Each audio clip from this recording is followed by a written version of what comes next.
Hello and welcome to my YouTube channel. Please subscribe the channel and press the bell icon.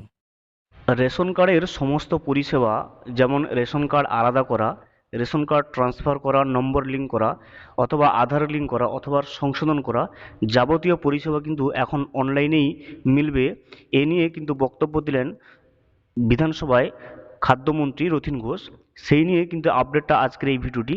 তো ভিডিওটি শুরু করার আগে ছোট্ট একটা অনুরোধ, যদি চ্যানেলে নতুন হয়ে থাকেন অবশ্যই চ্যানেলটা সাবস্ক্রাইব করবেন এবং নোটিফিকেশনটা অল করবেন। বিধানসভায় জানালেন খাদ্যমন্ত্রী যে অনলাইনেই পরিষেবা মিলবে কিন্তু রেশন কার্ডের। রেশন কার্ডে নাম, ঠিকানা বা বয়স বদল, এমনকি ডিলার বদলের জন্য আর কিন্তু লাইনে দাঁড়াতে হবে না। পোর্টালের মাধ্যমে বাড়িতে বসেই কিন্তু করা যাবে এই সমস্ত বদল। স্বচ্ছতা হয়রানি ঠেকাতে এমন ব্যবস্থা নিচ্ছে খাদ্য দপ্তর। বৃহস্পতিবার বিধানসভায় এই তথ্য দেন খাদ্যমন্ত্রী রথীন ঘোষ। জানান, দেশে প্রথম বাংলাতেই এমন কিন্তু সুবিধা মিলবেই। তিনি বলেন, বাংলার পোর্টালে সব সংশোধন কিন্তু করা যাবে। পরিবার সহ রেশন কার্ড অন্যত্র বদল করতে গেলেও কিন্তু অবশ্যই করা যাবে। এছাড়া রেশন কার্ড পুরোপুরিভাবে জমা দিতেও কিন্তু সাহায্য করবে এই পোর্টাল। ফর্ম পূরণ করে অনলাইনে দিলেই তা হয়ে যাবে। খাদ্যমন্ত্রী জানান, রেশন দপ্তরের অ্যাপের মাধ্যমে গ্রাহকরা যে কোনো পরিবর্তন কিন্তু করতে পারবেন। ইতিমধ্যে এই প্রক্রিয়া শুরু হয়ে গেছে। রেশন কার্ডের সংশোধনের জন্য ডিজিটাল ব্যবস্থাটা অনেকটা সেলফ সার্ভিসের মতো। মূলত গ্রাহকদের সুবিধার জন্য এই উদ্যোগ কিন্তু নিয়েছে খাদ্য দপ্তর।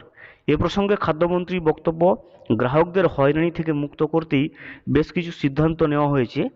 চলতি বছরের ফেব্রুয়ারি মাস থেকে রেশন কার্ডে অনলাইনে পরিষেবা কিন্তু চালু করেছে রাজ্য সরকার। এখনও পর্যন্ত 22 লক্ষ মানুষ এই পরিষেবা নিয়েছেন বলে দাবি করেন মন্ত্রী। খাদ্য দপ্তর থেকে পাওয়া তথ্য অনুযায়ী 5 নম্বর ফর্মে নাম, বয়স ও ঠিকানা পরিবর্তন করা যাবে। গ্রাহকদের হয়রানি কমাতে ও আরও স্বচ্ছতা আনতে মুখ্যমন্ত্রীর পরামর্শে এমন ব্যবস্থা বলে কিন্তু জানান খাদ্যমন্ত্রী। এদিনই বিধানসভায় এক প্রশ্নের জবাবে কারিগরি প্রশিক্ষণ মন্ত্রী ইন্দ্রনীল সেনও জানান, কারিগরি শাখায় প্রচুর যুবক প্রশিক্ষণ নিচ্ছে, ভালো করছে। 2016 সালের 16ই ফেব্রুয়ারি কিন্তু মুখ্যমন্ত্রী মমতা বন্দ্যোপাধ্যায় উৎকর্ষ বাংলা চালু করেন। প্রচুর আবেদন আসছে। পলিটেকনিক, আইটিআই, যুগোপযোগী কোর্স কিন্তু পড়ানো হচ্ছে। 50% বেশি মহিলাও কিন্তু প্রশিক্ষণপ্রাপ্ত হচ্ছে। এই পোর্টালের মাধ্যমে প্রশিক্ষিতদের কর্মসংস্থানের সুযোগ কিন্তু বেড়েছে। তবে কেন্দ্রও কিন্তু টাকা দিচ্ছে না বলে অভিযোগ করেন মন্ত্রী। এদিকে গ্রন্থাগার মন্ত্রী সিদ্দিকুল্লাহ চৌধুরী জানান, রাজ্যে 447টি লাইব্রেরি রয়েছে যেখানে কিন্তু গ্রন্থাগারিক নেই। স্পিকার বিমান বন্দ্যোপাধ্যায় মন্ত্রীরা সঠিকভাবে উত্তর দিচ্ছেন বলে প্রশংসা করেন। পাশাপাশি বিধায়কদের প্রশ্ন ছোট করার পরামর্শও দেন।